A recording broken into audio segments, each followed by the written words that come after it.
Pila rin ka kopya rin ay? Tulok. US at ng China. May lakto rin. Saan na yun? Sinasabi niya nangalakod na. wag daw na Saan na ayaw din niya nang magkaroon ng digmaan ang dalawang bansa.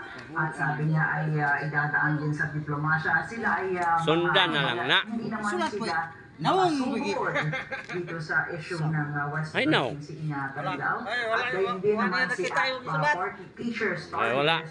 Representative Franz Castro na nagsabi naman na ang kanyang gusto ay tungkol doon sa sweldo ng mga teachers sa atin daw. Teachers na kulang daw doon sa Lagko ay gugat mga kamot guys.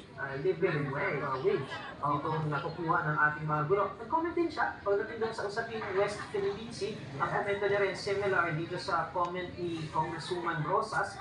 Demilitarize West Philippine Sea, gusto nila ng peaceful. Kontrata ni, kontrata. Anong yabang mga sawonon, nagbulag sila. Yung kay Senator Robin Padilla kanina, no?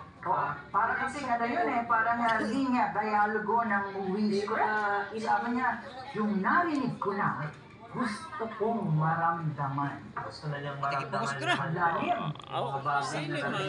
Wala ko kaayo.